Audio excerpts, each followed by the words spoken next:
Good morning, all. Good to be with you. I know messages, a few people aren't going to be able to be here today, so we'll miss them. And I'm going to just share my screen. I'll be right back with you.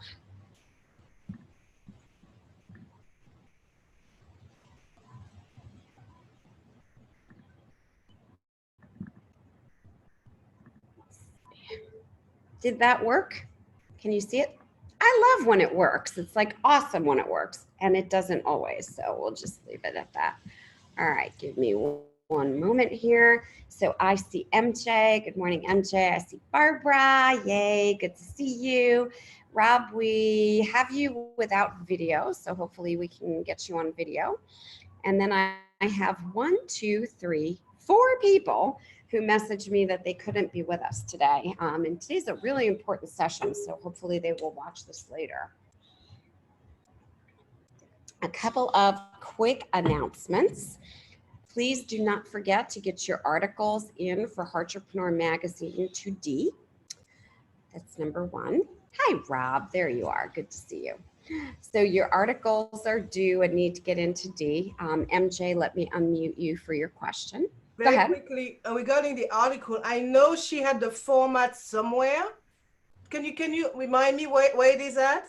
Because I messaged her, she never got back to me. Go back to Facebook and go into our old Terry Levine clients group, and it's in the file section there. Okay, I'll take a look. Excellent. You're welcome. So hi, Eric. Good morning. So I want all of you to make sure that you do get an article into D. And the second thing, these are just the quick reminders before we get into the meat of the conversation, is if you would like to look at someone, and I know I shared this with Eric, who is one of the highest level VAs that I have probably ever worked with. She has an opening. She's almost never had an opening. And she is amazing. She does great work, and she is very, very high level, one of the highest level people.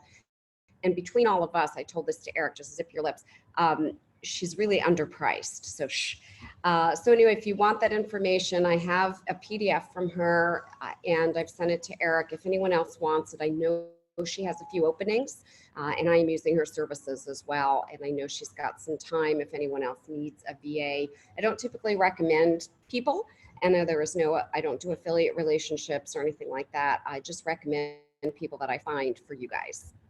All right, so we have a heck of a lot to cover today, and this is, as I said, a really, really important day. And I'm actually in the midst of writing an article for a magazine on the topic that we're going to discuss today, which is actually making your marketing message even stronger.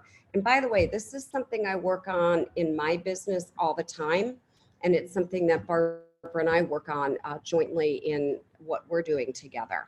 So I'll just take you up to speed of where you should be. Thank you, Eric. I saw your homework posted. That was great. Hi, Cheryl. Good to have you. Yay, you're here. All right. So what we've done up until now over the last few weeks is really narrow down your target market, what it is they really need, not what we want to sell them, but what it is they're actually needing. And again, I'm going to remind you, you have to look at how they purchase. What are their behaviors? I know that a large percentage of my client family members do purchase with me through my website, through my podcast, and through live events, as well as social media. And then you know that not only did you need to do some market research in the past, market research is continuous. The market shifts, the market changes. I had a really interesting conversation with someone, I guess about 3 weeks ago. He wanted to do a joint marketing offer. And he said, let me look at what you have and I'll look at what he has. And I looked at what he has and I was not quite sure that my audience would resonate with that. But what he came back to me with was absolutely hilarious. He said, people don't actually want help growing their businesses. And I said, okay, first of all, I've been doing this for, 26 years with over 6,000 people. And second of all, we have people every single day asking for business help. And third of all, I don't know anybody who seriously owns a business who doesn't ask anyone for advice. So I found that really interesting. You have to understand what your target audience needs and wants. Today, we're going to talk about how do you actually get messages to your target audience that lets them know I can help. I'm here and I know how to help. So we figured out our target market. We've talked about target research. And if you're following along, which you should be with the educational library, now we're amping up your market research. And now we create a powerful marketing message. It's hard to believe it's the end of February. I don't know where time is going, but marketing messaging is literally, in my view, one of the most important things you can do, is having the right message and having it be in a way that actually speaks directly to your target audience's wants and their desires, and that taps into the most important thing, which is their emotions. So I'm going to take you off of business to relate back to this.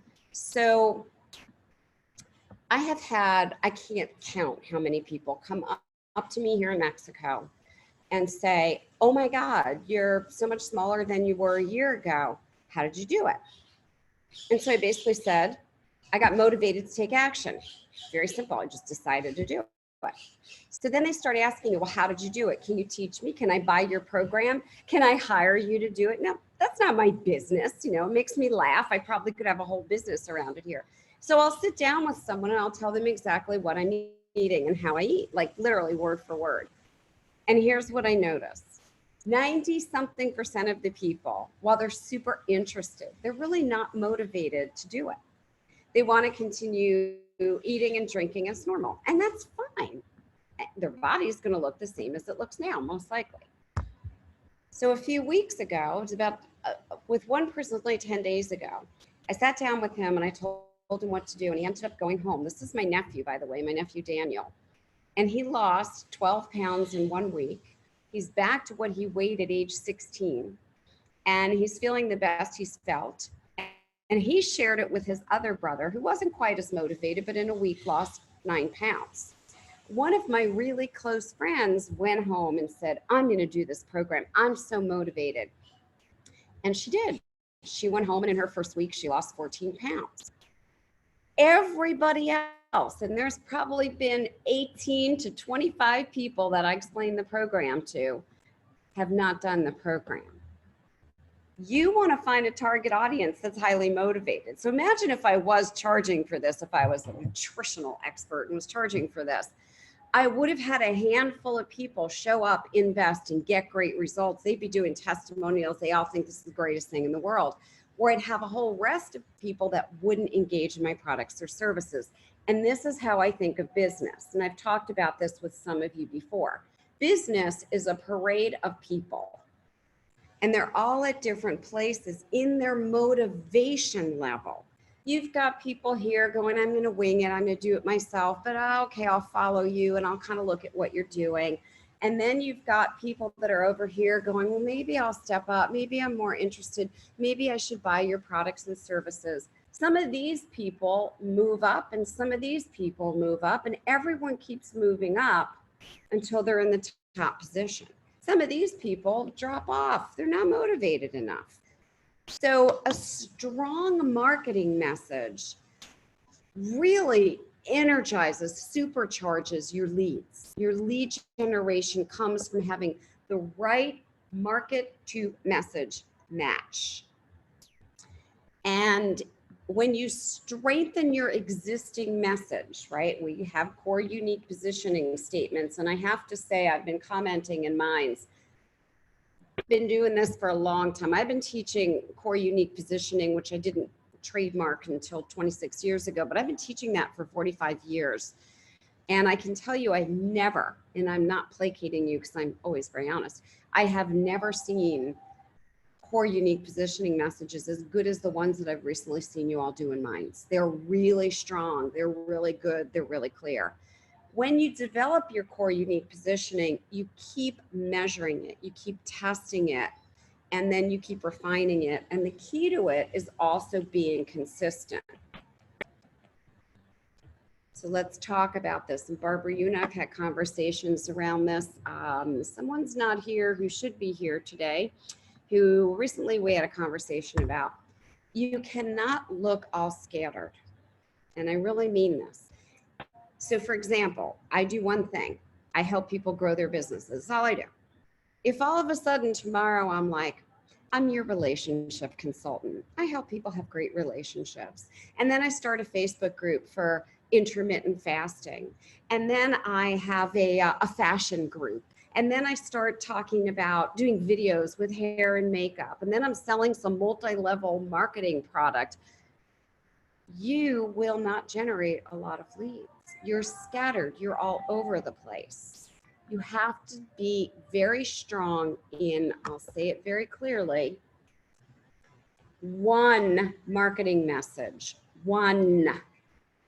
And that is your core unique positioning. And what core unique positioning does is it gets the person to say, is this me?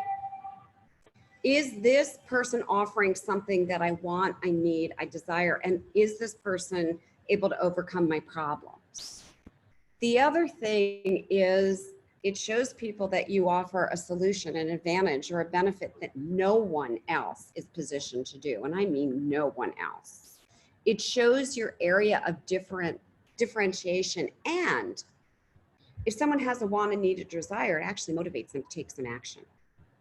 So if you think about it, let's just say there's a person scrolling on Facebook or reading emails, and here's a bunch of what I call blah, blah, blah.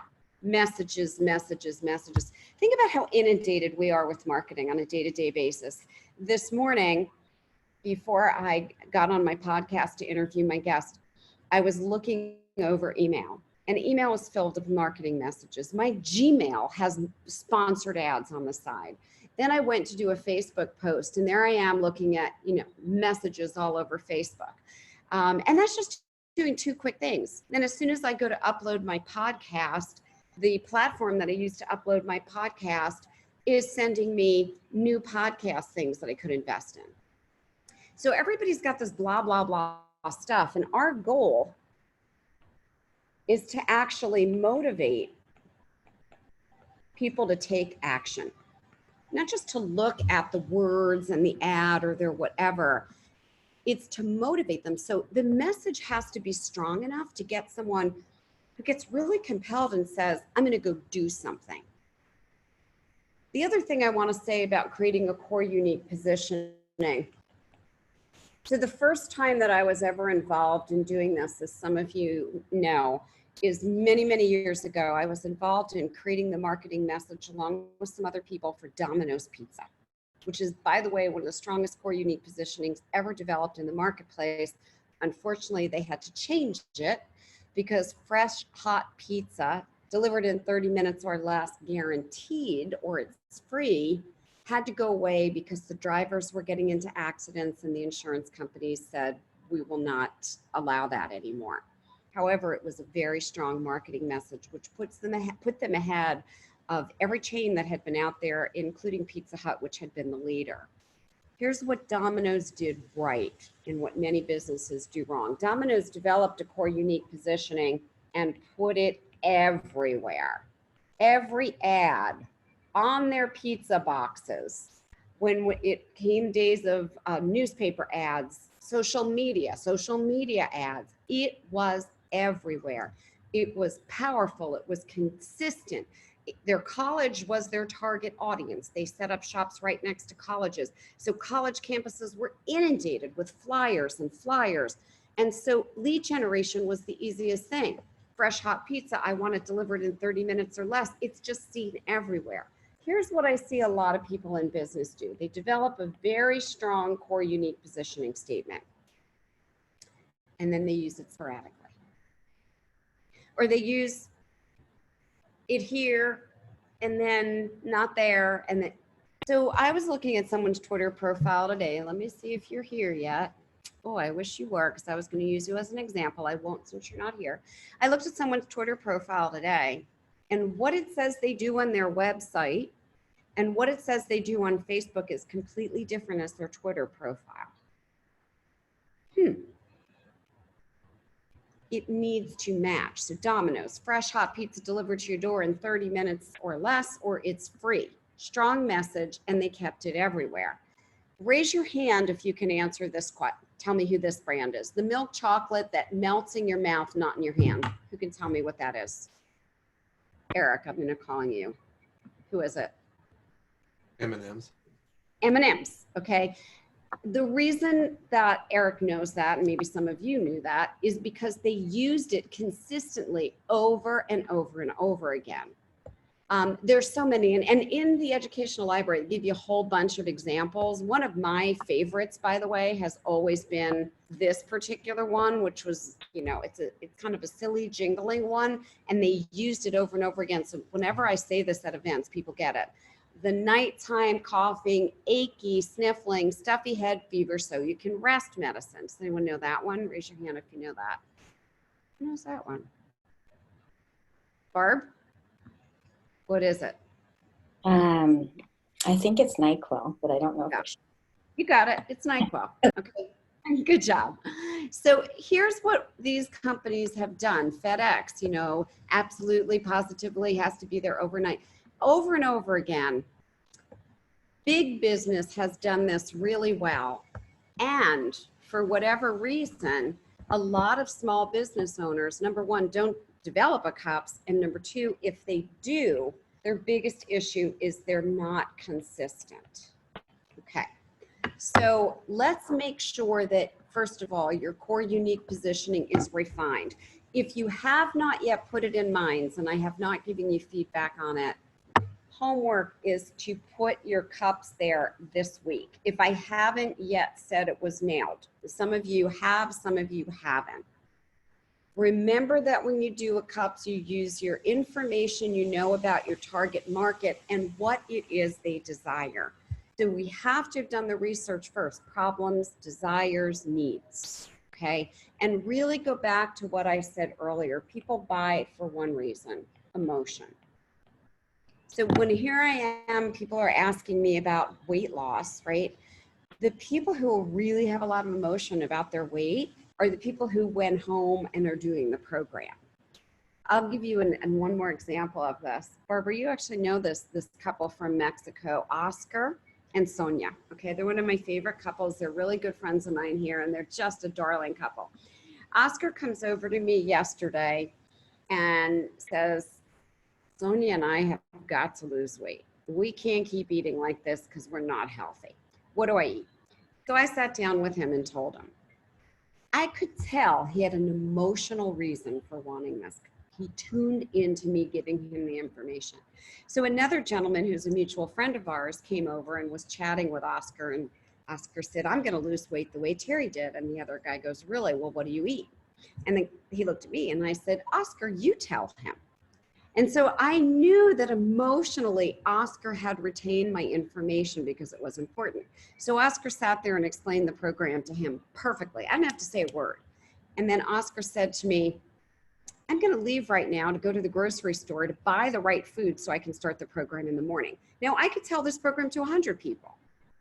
When someone has the motivation, they don't wait. And that's who you want to market to. You don't want to market to people who don't have enough emotion. So it's like low emotion. And so they say, I'll get back to you. I'll think about it. I've got to get the money. Da, da, da, da, da, da. So what causes people emotionally to say yes? Usually it has to do with they really want the result for some reason. In Oscar's case, it wasn't just looking good, it's health. They really perhaps need what you want because they need some kind of safety. They might need money. It might be the right timing. Could be convenience, location, atmosphere. I could go on and on. I want you to think about what is the emotional need people have. And then everything that you talk about, everything that you say should focus on one thing, which is what's in it for me, right? That radio station we want people tuned into. So if I offered people a way to increase their business, their leads, let's say I had I make this up, I had a guaranteed lead program. Join my program and you'll have 20 prospective leads this month. The what's in it for me, I have to focus completely on what people desire. So I'd start thinking about the question in terms of what don't they have right now? Don't have enough leads, don't have enough qualified leads. They're spending too much time on lead generation. They're spending too much money on Facebook ads. They're going to event. They're learning from person to person. And I would start, instead of thinking about features, you do not want to think about features of the how-to of your program. What are the benefits that people actually want? What is the actual outcome that they're seeking? Because to tell you the truth, people could care less how you deliver it. Oh, I deliver it online, I deliver it live, I deliver it with a accountability software, whatever the heck it is. No one cares. All they care about is, can I get the outcome? So your outcome might give people things like more time, more money, more health, more wealth, more peace of mind, more freedom, more love, who knows? And then the other thing that I have to say today is the way to compel people is through storytelling. How many of you have ever noticed that at my workshops, at my events, as well as in coaching calls, there's lots of stories? Oscar, Sonia, weight loss, my nephew, Daniel. I teach through stories. People relate to you and your uniqueness by getting to know you, and stories are things they retain. One of my clients, and also someone I consider a very good friend, a private client of mine, Julie, she will say to me often, I remember the time that you told the story about. And so she's gotten the lessons through the story. And it is one of the reasons people will choose your business and choose you versus someone else. If you have a story that they can sort of kind of relate to. So today I was interviewing someone on Entrepreneur Radio TV, and she's teaching people about podcasting, and she really did an amazing interview. And I said, what would you tell someone who's brand new at podcasting, or who even is going to be on a lot of podcasts? And she said, podcasting is just sitting on a sofa and being a good host. And then I said, tell me about that. And she told a whole story about her first podcast, envisioning being on a sofa and just having a guest and wanting to get to know her guest, and not using scripted questions or following anything a podcasting directory or lessons or a coach had even taught her to do. Through her storytelling, I didn't know this woman at all. She was recommended to be on my podcast. I wanted to keep in connection with her. So I want you to think about your stories and how that helps the perception and the recall of you and your business. When I tell a story, I want people to revisit the image and the feelings that I've created. The language that I use in my stories, people will either resonate with me and my kind of stories or not. I remember helping someone with a signature talk. This is probably 10 or 12 years ago. And some of you know him, my former business partner, my very close friend, Pete Winarski. And I had paid for Pete to go to Joel Bauer's masterclass and said, you need to learn this since we present together, and I sent him there. And one night Pete said to me, way after Joel's event, I have to think about each story that I'm going to tell. Can you help me? And I said, no. And he, what? I never said no to Pete. I was his business mentor too. I said, I don't want you to think about the stories, because that's when the stories sound fake. They sound like, oh, I got to put a story in because Joel said a story goes here. No, I want you to think about what in your life people could relate to and how you could give little pieces of you that are important. And so Pete thought about it. And a few days later, he said, you know, something really that people don't know in my life, that's so foreign from business, but that happened in real life, was the biggest lesson I ever had that helped me grow a business. I said, tell me that story. Okay, so I really want you to start thinking about some stories that are really important to you and that are emotional for you. I think I've shared this with, well, maybe not all of you, at least some of you. The stories have to be true and they have to convey emotion for you. So this is a thing I'll never forget, but I had a woman who worked with me in my comprehensive coaching coach training school for several years. And I took her to Israel with me for a week where I was speaking so that Barbara knows where I'm going.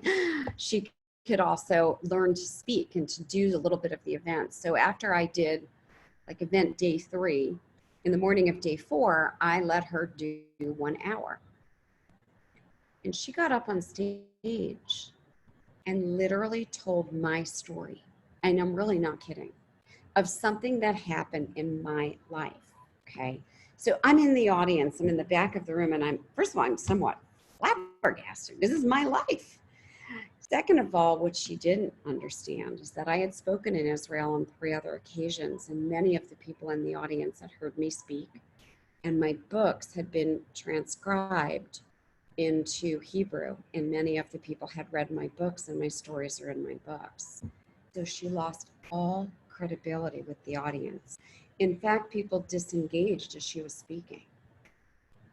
Your stories are done for a purpose. You tell a story because you want to connect with your audience. And the story kind of bridges the gap and the audience feels you. So it needs to be, you know, my 3 words: transparent, authentic, and coming from integrity.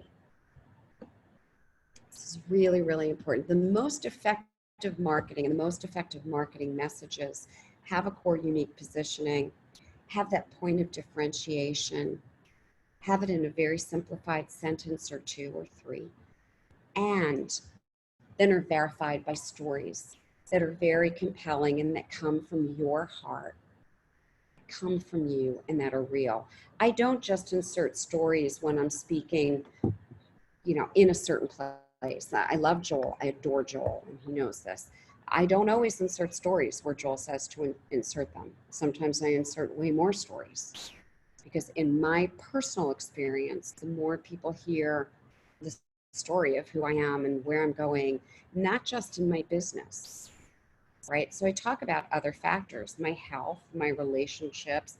My gosh, I've been with my husband. I've known him since we're 16, and we've been together since we're 17. There's so many reasons that I tell those stories. Yes, I tell the story of what happened in terms of my weight loss journey with RSD, and now I'm telling the story of what's happening since, thank goodness, I've been super healthy for just about a year now. And then tell your story with some really compelling language. That is part of your unique marketing message. No one else can tell the story you tell. There can be a million other people that do something like you do. My husband has been a financial advisor for, I don't know, 30 something years. And I'll brag and say he's an incredible financial advisor because he's taken my money every year and he's 10-folded it. And I've never had anyone been able to do that. He's also done that for his client family members, which is why he pretty much is a referral-based business for all these years. I listen to Mark. You know, Mark does not have anything to do with my coaching or consulting. I don't coach him. I don't consult with him, and he doesn't want my help, okay? And we have that clear line in our relationship. I don't coach or consult anyone who doesn't want my help, and he doesn't. And by the way, he's not very, very coachable. However, I listen to him sometimes on the phone with clients, and I'm fascinated at what he shares, and I think no wonder his clients love him. I overheard him. We're here in Mexico. And he was sitting out here on the deck with me, and I was working on a project, and he was on the phone with one of his clients. And I heard something like this: John, that's not a good investment. I wouldn't let Terry put her money there, and Terry and I would not put our money there. And so I'm going to tell you what Terry and I do, and I'm going to tell you why we do it. I'm going to treat you like family and tell you why this is best for you. And as I listened to him, I thought, No wonder his clients not only listen to him, but no wonder they stay. All of a sudden, it really hit me that although Mark isn't my client family member, he comes from a very personal, transparent conversation with people. Now, the other thing that I want to say is always change your core unique positioning as the market changes. So the best example is Domino's. So here's Domino's with truly, I think, one of the most successful core unique positioning statements in the history of core unique positioning. And insurance says to them, we will not insure your drivers or your cars anymore if they're rushing to deliver pizza in 30 minutes or less because of the number of car accidents. Now, Domino's went back to the drawing board and said, let's redraft a message. And they didn't just create a message and say, all right, this is our new core unique positioning. So I want you to really breathe this in and understand what they did. They tested 3 different messages. They did focus group. They did ads. They didn't spend a lot of money. They basically said, which one does the audience resonate with? And then they refined the message. I've changed my message and made it less and less complicated over time. I have placed a couple of very inexpensive ads with different messages, and I've tested which ones generate the most leads. And I literally say the one that is the strongest is the most compelling for my audience, and then I use it. So if my core unique positioning statement over a period of time, and I want to talk about time, isn't working as well, I adjust. Let me talk about time. I see people do this all the time. They start blogging and then they stop. They start a podcast and then they stop. They start consistently doing Facebook videos and then they stop. They start consistently posting in a group and then they stop. They send out some emails and then they stop. I could go on and on. Consistency over time is how you measure marketing success. I'm going to say that again. Consistency over time, which means the same message, same core unique positioning over a long period of time. When people ask me, what is that amount of time? Let me tell you, for me, it's a year. Same message over and over again. Consistency and repetition are the most important tools you have in marketing. So it wasn't yesterday. What day was it? Oh, I think it was Thursday or Friday. I was looking at a salon owner that I work with. I work with her in a salon program where I work with 12 salon owners. I've worked with salon owners for years since I wrote Guerrilla Marketing for Salons. And I was looking at her website. Oh yeah, there you go. There's the book, Guerrilla Marketing for Spas. Thanks, Barbara. You know, and by the way, why does Barbara have Guerrilla Marketing for Spas? I'll tell all of you if you don't know this. You take Guerrilla Marketing for Spas, and as you read the book, you take out the word spa owner and you put in your business. I wrote that book, Guerrilla Marketing for Spas, Guerrilla Marketing for Beauty Salons. If J. Conrad Levinson didn't pass away when he did, we're going to do about 300 of them, kind of like chicken soup. Guerrilla Marketing for chiropractors, Guerrilla Marketing for dentists, financial advisors. Why? Because the marketing materials in it are applicable to every business. So if you don't have, that book I think is very inexpensive on Amazon, Guerrilla Marketing for Spas or Guerrilla Marketing for Beauty Salons. I wrote it with J. Conrad Levinson. It's filled with tips. But anyway, here's what I noticed. Her website was completely different than what it was about 90 days ago. So I messaged her. I did a Marco Polo video with her. And I said, can you tell me, why would you change your website? And she said, well, I don't think it was working. After 90 days, you have no idea if anything is working. It's not enough testing. Consistency and repetition gets your marketing message out over and over again, and it builds your brand image. You don't suddenly change and all of a sudden look like something else. Your reputation is at stake when you do that. So here is your homework this week. First of all, if you haven't had your cups approved, it needs to be. That goes in Minds. Oh, we're going to talk about the community site after that. Second, I want you to make a list of all of your marketing material. That means everything.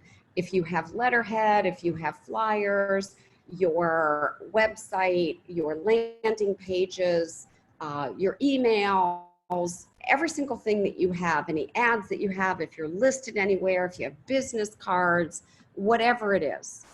And I want you to make a list of all of it because all of that needs to consistently have your cups. I was at a Joel Bauer event, speaking at one of his events a few months ago, and somebody handed me their business card. And I went to their website, and what they said they did on their business card, Joel calls it an emo card, as some of you know, and what it said they did on their website were completely different. Then I went to their Facebook page, and that was the third message. So it was somebody actually was thinking that I might refer some of my clients to, and I instantly said no. I don't know who this person is. So this is a very important class and strategy today, probably one that I want you to hear more than once. This is super, super, super important in the scheme of things.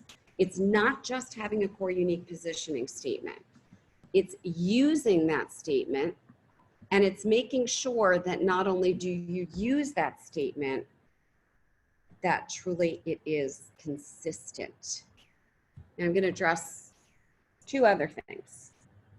Reminder to myself about the community site. So that's one.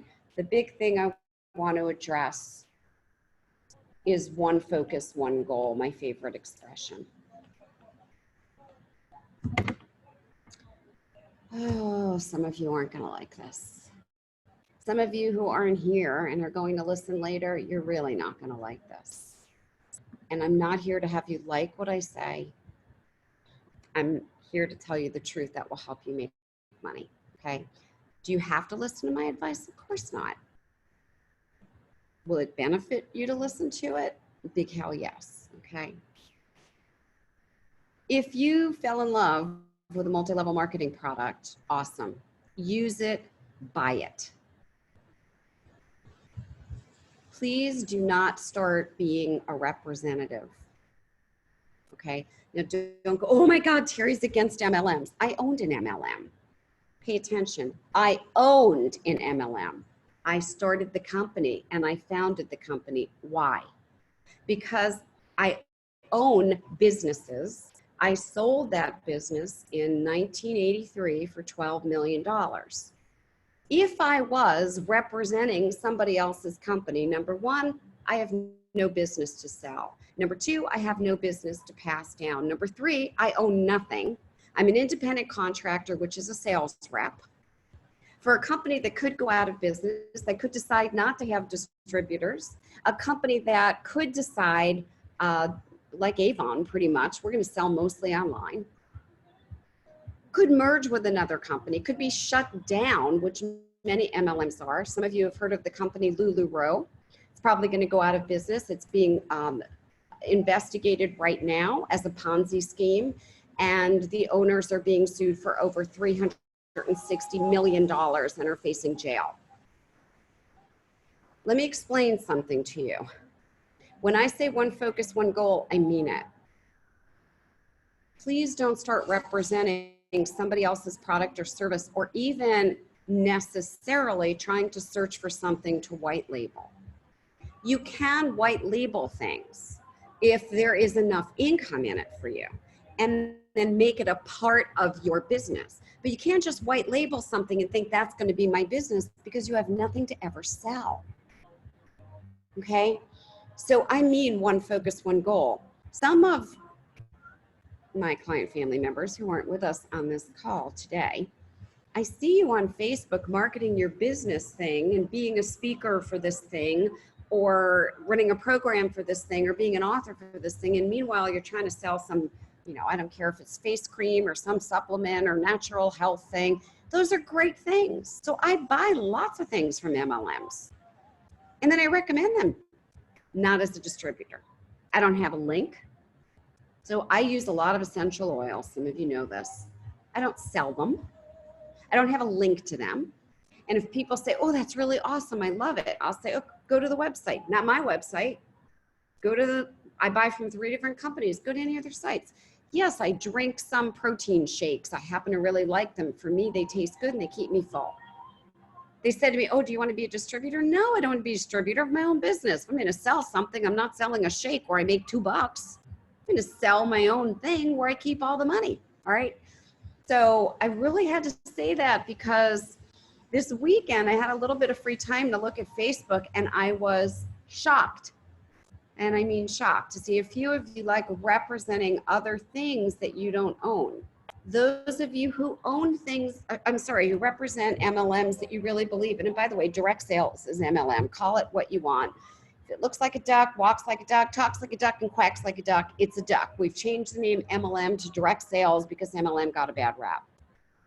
It's not your thing. You do not own it. So I don't mind you incorporating it with your thing. So let me give you an example.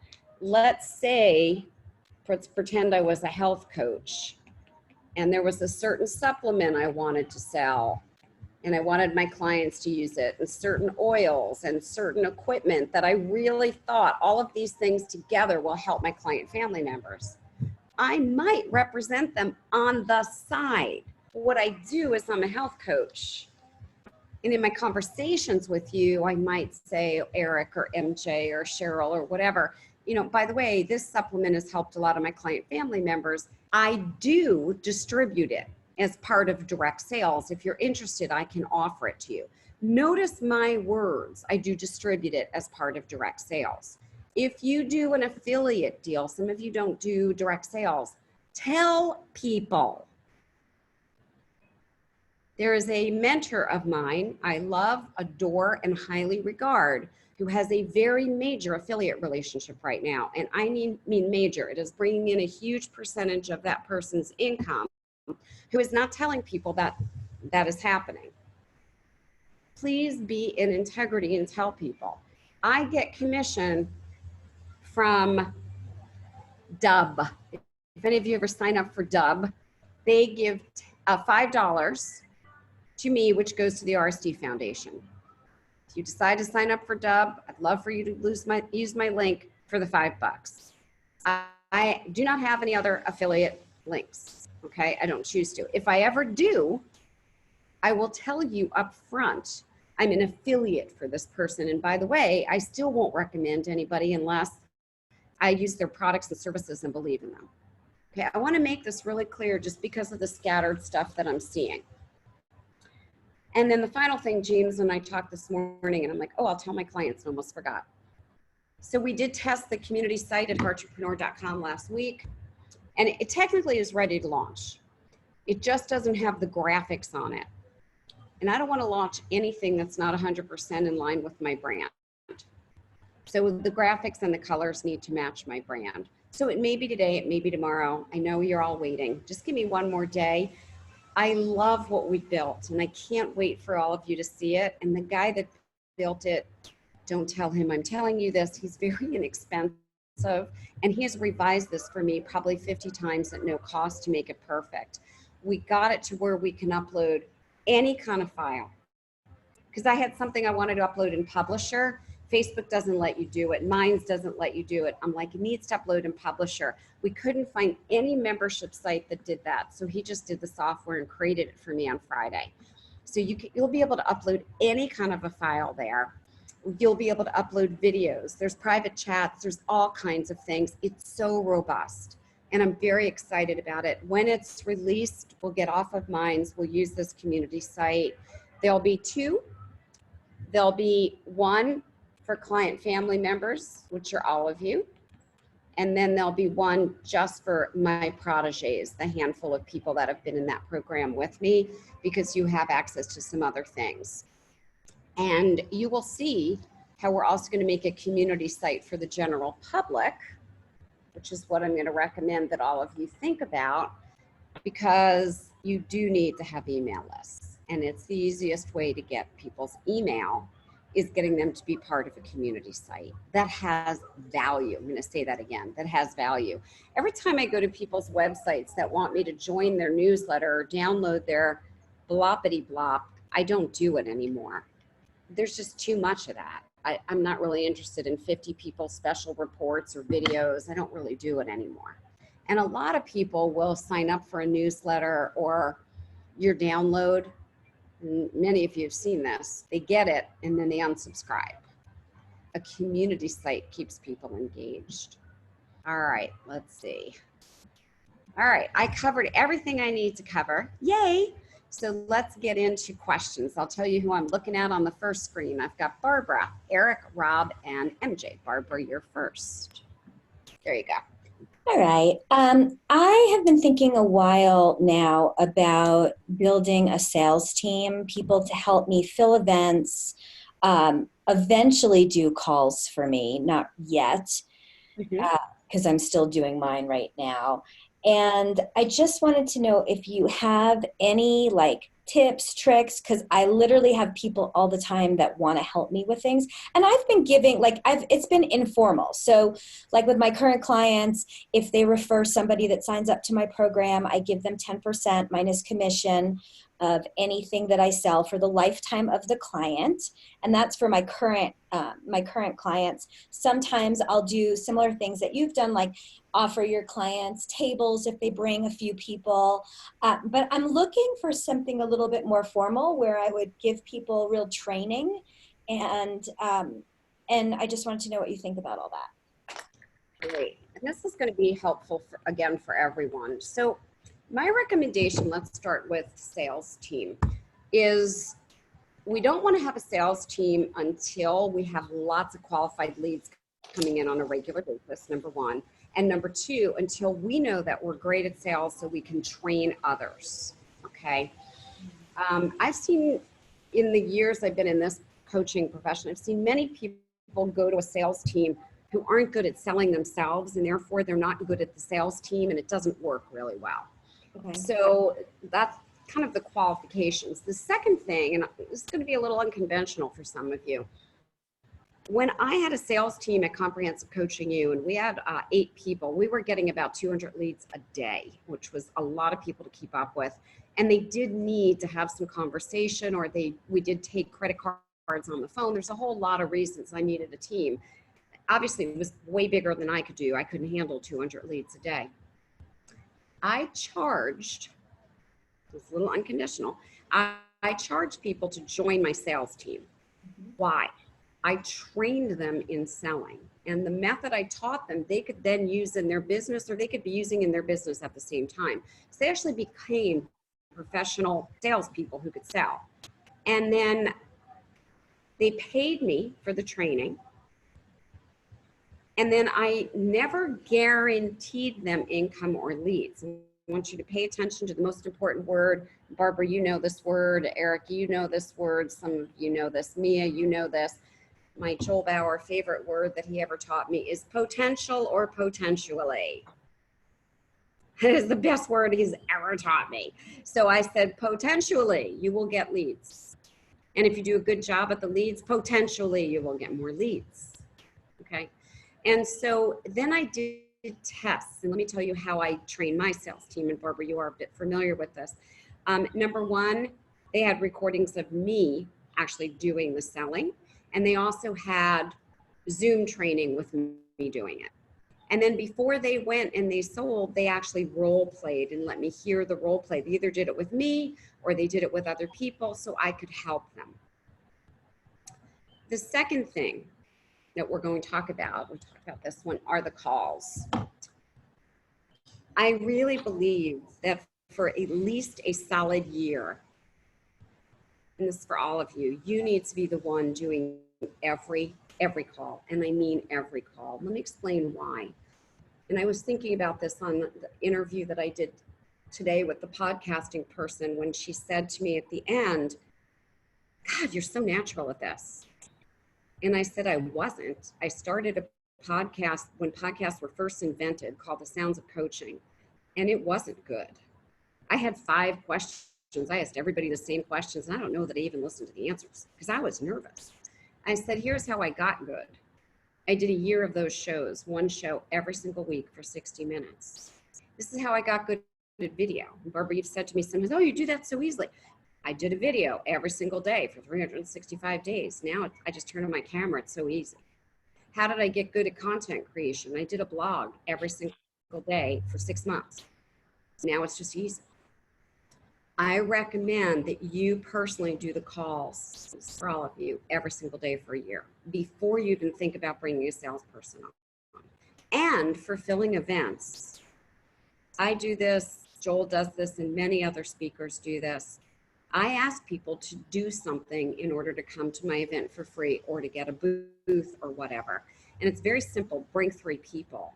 Bring 3 people. Sometimes they get extra training because they brought 3 people, or a bonus session or a bonus day or lunch with me. Or Pete Winarski and I did this at a very successful event. Did a large event in San Diego a few years back, a very large event. And we had a lot of famous people speaking there, like Les Brown Jr. and lots and lots of other famous people. And if you brought 5 people to the event, they paid for their tickets. You brought 5 people who paid for tickets to the event. You got the VIP lunch every single day up to 3 days with whatever famous speaker you wanted to listen to. You got to pick. So day 1, you picked one of them. Day 2, you got another day. And the lunch was an hour and a half, and each speaker gave crazy value. I mean, I sat in 3 of them because I also had 3 days of lunch. And I remember one of the speakers, I couldn't write as fast as I wanted to take notes. He was so effective. He's a book marketer. He was so amazing. Probably out of any book marketing course I ever took, that 90 minutes was the best thing I ever learned. So that's an example of the kind of thing that you can do to bonus people. The third thing to address, these are great questions, are we all want to build a referral-based business. Think about only doing, I think of business this way. I only want to do business with my current client family members. Family is family. I don't say to my cousin, well, you know, it's been nice knowing you for 10 years. Now I'm going to pay attention to somebody else. You're in my life. You're always in my life. There's a woman, Sylvia, who joined one of my programs in 2008. And in 2011, she had a very unfortunate health circumstance and she needed to take a break. And she owed me about $4,000 for a program, and she needed to take a break for a very serious health concern. I did what I would do with family. I said, pay me whatever you can pay me, and whenever you want to come back, the door is open. She didn't pay for about 12 months. I didn't bother her. I didn't call her. I didn't say, pay me, pay me, pay me. She's family. About 2 years ago, I got a money order for all the money that she owed me, plus an additional $3,000 that she wanted to pay in interest. I called her, we talked. She still is having a little bit of her health challenge. And I invited her back to one of my programs for a huge discount, 80%. Because I know she can't do more than that right now. I know she needs help and she's family. So if you decide to put all your focus on the same people forever, me, I know you listened to calls and you couldn't be here today, but me, I think we've been together 16 or 17 or 18 years, okay? One of my clients, Pat, she's been with me, my first client, since the day that I started, and I think we're celebrating our, in February, 26 years, okay? So I want you to think about not hunting for people. And what I see people doing on Facebook is hunting, more people, more people, more people. And what I wake up in the morning and ask myself is, what can I do today to help my clients? My second question is, what can I do today to help more people? That's not my first question, okay? The second thing is, I believe all of us should think about some kind of a referral reward program. Now, when I had comprehensive coaching, the coach training school, we had an actual referral reward program where we gave out, it looked like a credit card. It was an actual plastic card, just like a credit card, and we mailed to you. If you were a client family member, you got this. and it had a number on it. And every time you referred someone, we put that number into a system, and the number was worth a certain amount of points. So let's say that you referred somebody for $500, you got 50 points. You referred somebody for 5,000, you got 500 points. And then we had a catalog of gifts for every price range that went up to like a 7-day cruise for 4 people. And that started with like an iPad. In the years that I had Comprehensive Coaching U, which I think I had the business for 8 years, we had a little over 5,800 students. And after the first year, most of that was organic. Remember I said we had about 200 qualified leads a day? That came through this referral rewards program. I have a student who's a friend of mine now, Antoinette, who really dug this reward program. And in the first year referred 52 people. 52 people. Chris Mayer, one of my long-term clients, Chris has referred over 100 people. And it was just having this membership card and constantly reminding people. Okay, and then people saw other people getting rewards. Chris took her family on a cruise, and she posted videos and photos of this cruise that she had won through the referral reward program. I had this other gentleman, Tony, who'd never referred anyone. I remember him messaging me and saying, I'm taking my family on a cruise next, I'm next. And he did it, okay? So it's something I want all of you to think about. You don't have to be that elaborate. Right now, and Barbara, you saw this because I posted it in the wrong place on Slack and tasks for James. I'm going to start a contest very soon to win an Apple Watch. And it's going to be a rewards-based contest. So if you haven't thought about doing rewards, think about it. The last thing I will say is Joe Vitale and I tested this 20 years ago, probably. We each ran a referral reward program. Joe ran his giving away 50%, and I ran mine giving away 10%. We were offering the same program to the same population, okay? Well, I don't think this is pretty obvious. Guess who outsold? Joe, okay? And it wasn't a little bit. I did about $50,000 and Joe did over 3 million. Now you go, oh, but he kept only half of 3 million. Are you kidding me? Half of 3 million? Okay, so I have a different attitude. I have a very generous attitude. I overpay people who work with me. I'm just being honest. I pay people a lot of money who do programs and do services for me. Why? Because I want long-term invested people. And I know that the more that I care for other people, the more that we can do together. I no longer offer 10% because frankly, it's not enough. So if any of you have thought about someone who's perfect for one of my programs, wow, somebody should be in one of Terry's $15,000 programs, or they should do a $25,000 one day with Terry, and you refer, you get 50%. I'm going to tell you most people will not do that. Most people will be too much looking at keeping their eye on the wrong thing, which is the bottom line. I look at building long-term relationships. So it's really funny, Barbara, I'll share this with you. A few months ago, I had a really good friend come to me. She lost her job. She was going to start her own business. She needed income quickly, and she didn't really have leads. And I said, well, if you refer people to my program, I give you 50%. And she said, well, what's 50%? I said, it's $7,500. She goes, per person? I go, yeah. She goes, I bet you I can refer people. Well, she referred 3 people. I took one of the 3, but she had $7,500 in a week.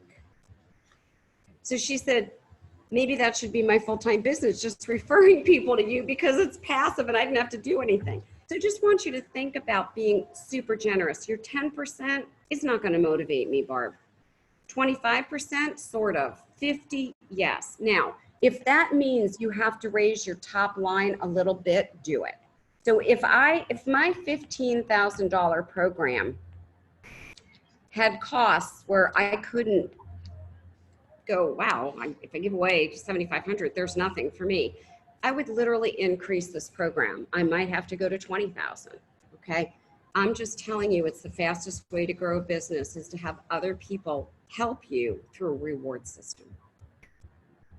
How you doing on all this info I gave you, Barb? This is good. This is super helpful.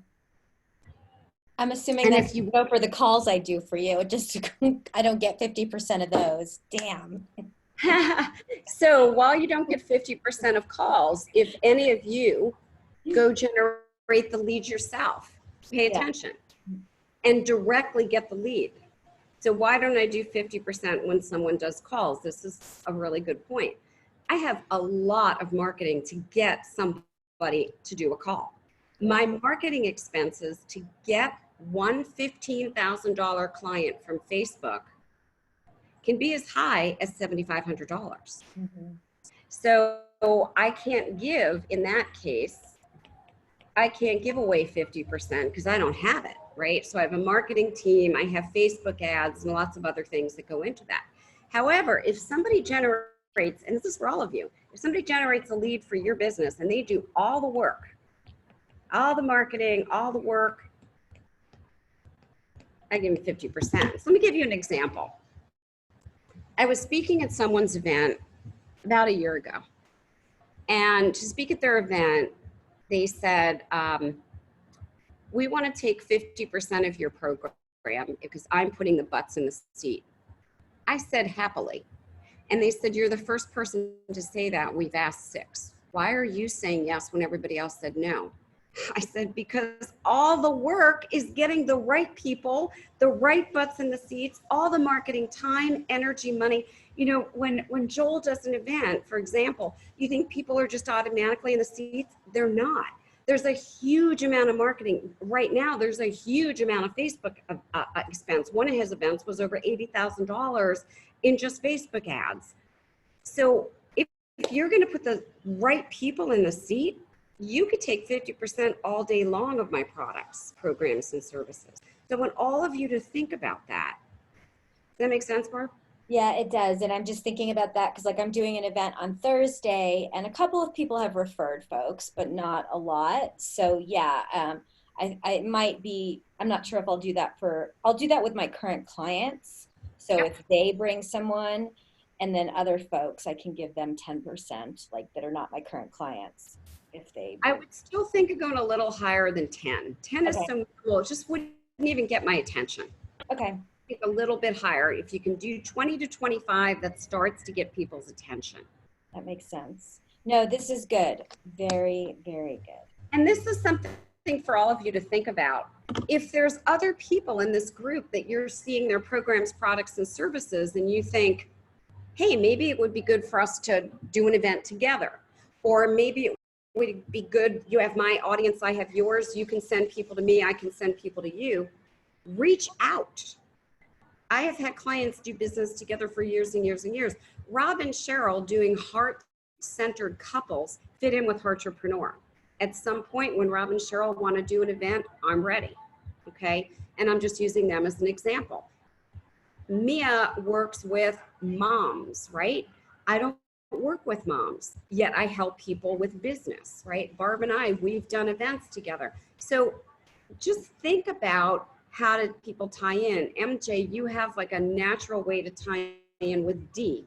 I could go on and on. I mean, Janae, you're not here today. There's ways that you and I can tie. I can use every single client, Carolyn, everyone. I know I'm not mentioning all clients here. I'm just roughly. So I want you to start thinking about that because in my experience, the best way to grow business is by working with other people. Lots of entrepreneurs are working in isolation. And I've shared this story with Joe Vitale, with my story. You know, Joe and I did one email together and instantaneously, we made so much money. It was like, we have the same audience. And that's why we do things together. Jack Canfield and I share the same audience, which is why I do things with Jack Canfield, okay? So it doesn't have to be a big name. I want to add one other thing. When I invite people sometimes to be on Entrepreneur Radio, I say, you know, I want people to have a social media following of 10,000. I'm rethinking that. I don't care if you have 100 people. If they're actively engaged, what does that mean? You do a social media post, people pay attention. You have a group, people are commenting. You send out emails and 100 people actively open them. So I just want all of you to give thought to that. 100 focused people is all you need. Seth Godin years ago said, all you need to build a multi-million-dollar business is 1,000 engaged people. And I will say all you need is 1,000 people, of which 100 get engaged. So if you can get 100 people that you can connect with, and you've got a group right here, you have a good start. And each of us has more people to connect you to. All right. Thanks, Barb. Thanks. I'll see you in Mexico soon. Yes, I can't wait. I can't wait. All right. So I'm looking at Eric, Rob, and MJ. Rob is first. Rob, can you unmute on your end? Okay, we good? You're great. Okay. I think I've got about 3 questions here. When you mentioned that we need to get in our articles with Dee, Cheryl and I did put in articles already. We've been discussing, though, that maybe between when we did put them in and now, we might make some changes on Cheryl's side of it for the fact of the heart-to-heart couples.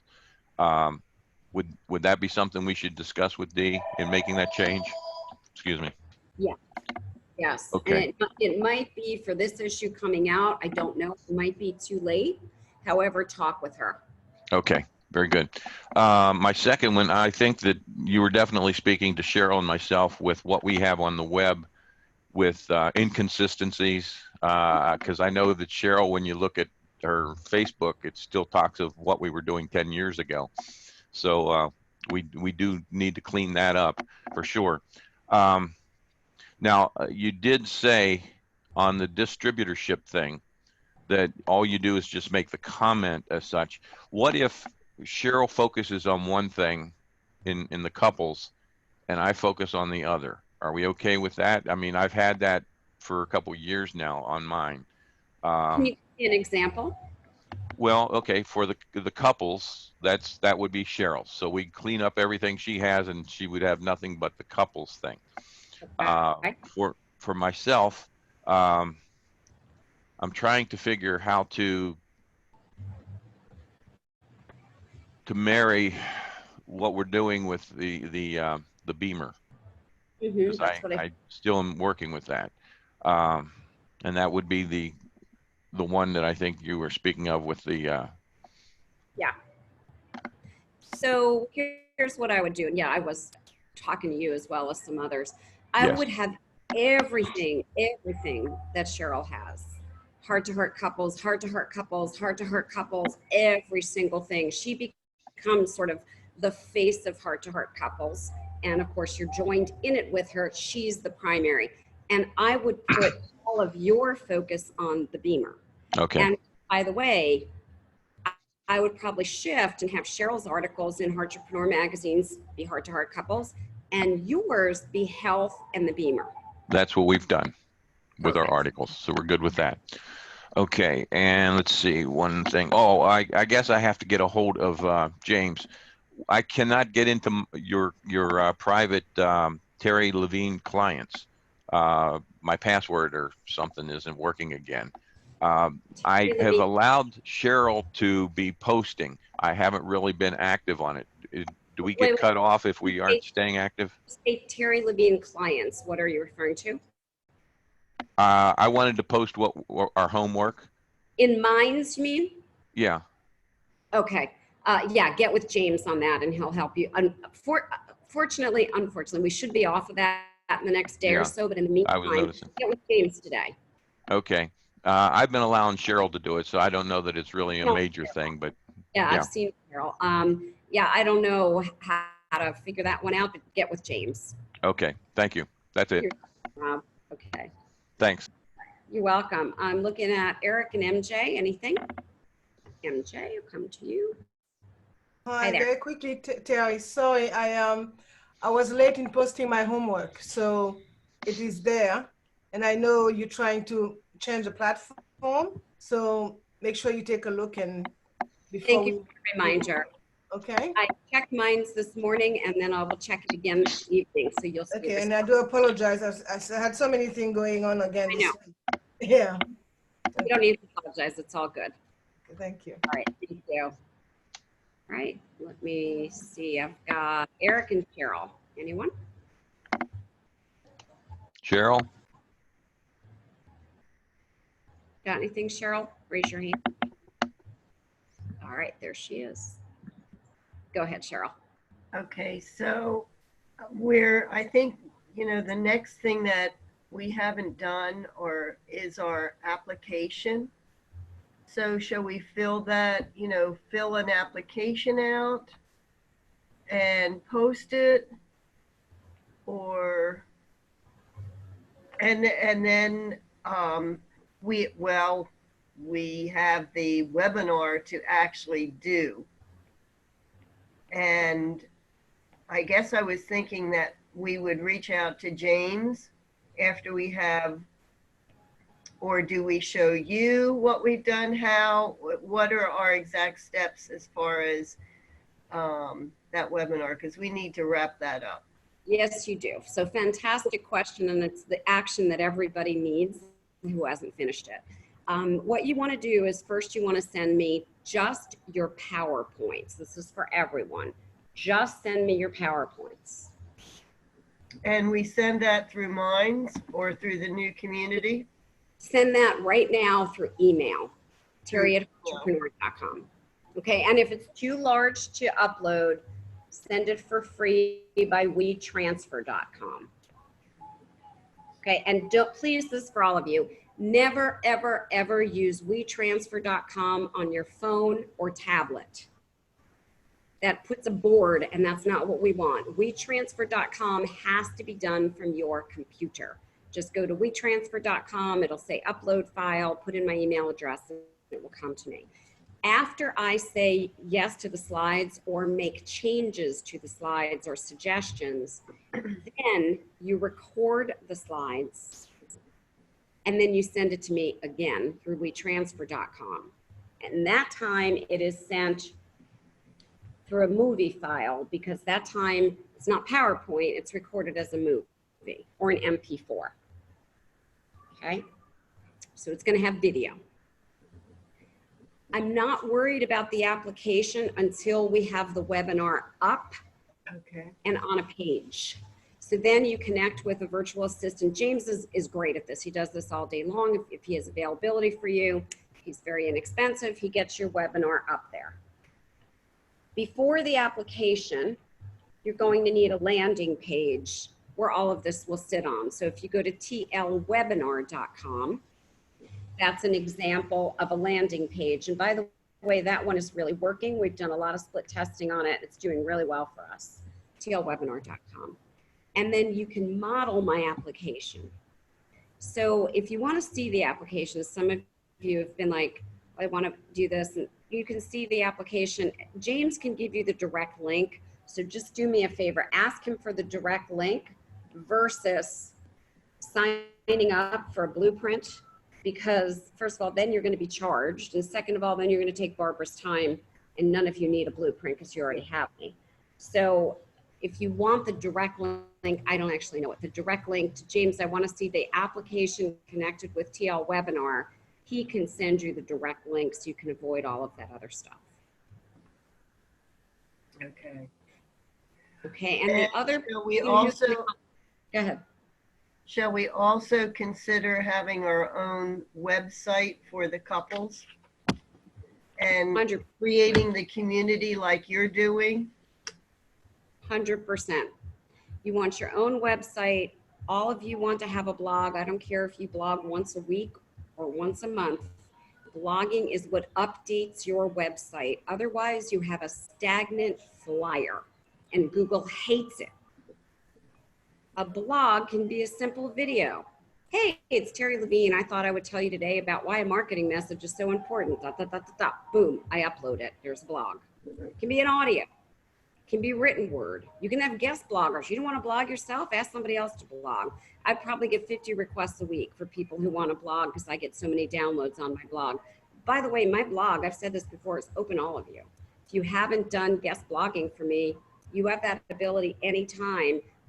You put in your byline, you put in your photo, you put in links to anything you want. All of you can get that exposure. 27,000 downloaded my last blog last week. And all of you have the opportunity, if you haven't been on Heartrepreneur Radio, to be interviewed. And then all of you do want a community. You have to understand that you cannot rely on social media. There is a very interesting article that I read a few weeks ago. I don't remember what journal it was in. One of the many social media journals I read.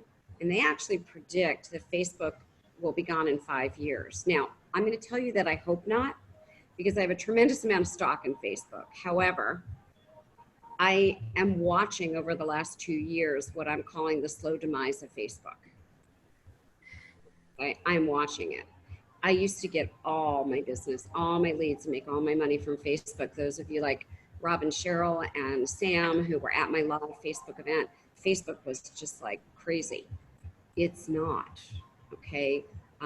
There's people that I know who are in LinkedIn jail, Twitter jail. They don't even know they're in LinkedIn jail. LinkedIn just stops showing your posts. They don't notify you when you're in jail. There's all kinds of things. Social media is dramatically shifting, and there's going to be other ways of dealing with people, and what people are looking for are communities. I have shared a resource and a book called Buzzing Communities. Go back to Facebook and go to TL Clients. Buzzing Communities is something I uploaded there, and it really shows you what's happening. And it's the reason why I am establishing my own community. It's not going to be a social media world over the next 3 to 5 years. Does that help, Cheryl? Yes, I have one last question on the PowerPoint. Looking at the way you structured it, your picture was in one corner where you were actively talking. So then the other portion, you had a tiny little logo, or you had the Heartrepreneur logo on each one, which we'll have our logo. So should we have a visual on every one? Yes. So can the visual continue with some of? Yeah. You need to have your PowerPoints branded, which means your webinar branded. So my logo is there for brand familiarity. The video is done in Zoom. So what I'm doing is I'm showing the screen just like I am here, and I'm recording my video camera. So while I'm showing the PowerPoints, I'm doing just what I do when we're chatting here. Just imagine this was a PowerPoint that I'm sharing instead. You would still see that little corner with, just like you see here, with me in it speaking. Why? You want people to get to know you, like you, and trust you. It is definitely true. People do business with people they're familiar with. So in the old days when we couldn't do video, I'd always put my photo in there. Now, when you watch TL Webinar, which you've dissected brilliantly, oh my God, if all of you have not gone to Minds and seen this, my webinar is dissected for all of you now. It's like formulaic. I should take it and teach it and give you credit for it. I'm serious, it's that good. You see my face, I'm talking in the whole thing. Because if people are watching that for 1 hour, or in your cases, it should be for more like 45 minutes, they decide, do I like this person? Do I resonate with them? And that's how they decide to do business with you. So then should there be a visual, did you say, on each PowerPoint? 100%, yeah. But the worst thing that people have done with PowerPoint is think that it's supposed to be words. Okay, let me just give you some background. PowerPoint was invented not for words. PowerPoint was invented to put a movie together. It was invented for storyboarding. Okay, the whole reasoning behind PowerPoint was let's graphically show a story, picture to picture to picture. And if you think Disney, that's how they put illustrations together, picture, picture, picture, picture. That's PowerPoint. That is really what it is designed for. And then people started to do something totally different with PowerPoint. And you've seen all this. Here's their slide, here's their title. And then they had 50 million bullets, and they'd show it in an event or in a class, and you'd be like, I can't even read that. And you'd be trying to scribble it. And then they'd go to the next one. You'd be like, oh no, go back, I missed it. That's totally wrong for PowerPoint. PowerPoint is designed to have an image, and the image goes with what you're teaching, and the image creates emotion. Does that help? Some of the slides that we have now actually are emphasizing the points. Like, you know, we may have 2 or 3 points. And so we have those words up. So you're saying we need a visual. Even if you have words, there has to be something else for the eye to look at. People get really bored with words, and it's why people stop and leave webinars. I saw a webinar that was very valuable. It was on lead generation a couple years ago with somebody out of the UK. It was actually really good. And about 10 minutes into it, although I love the content, I got really bored because every slide was a bunch of words. And I never finished watching this webinar. And I've thought to myself often, wow, that was really good. Why did I tune out? I was bored. Okay. Thank you very much. You're welcome very much. All right. Let's see. Eric, anything, or are you good? You're good. Okay. Anybody else in the last couple moments that we have here? All right. So MJ, I'll be back to you on Minds by the end of the evening. I'll see the rest of you on Minds. If you need James, get him. If you haven't gotten the information from the new virtual assistant and you want her PDF, I can send it to you. Let me go to MJ real quick. Yes. Just real quick, James did get me started, so I was able to get back onto the library. Oh, excellent. Good. Glad. Thank you. You're welcome. So if any of you do want the info on the new virtual assistant to help with your webinar, graphics, design, billing, emails, calls, she is very high level. Okay. She's been a major executive assistant, and she can do a lot of very complicated projects that the other VAs on my personal team are not capable of doing. And again, between all of us, she's able to do it inexpensively, and she has room for a couple of people right now. All right, have an amazing week. I'll see you on Minds and soon in the Heartrepreneur community. Bye, everybody. I love you.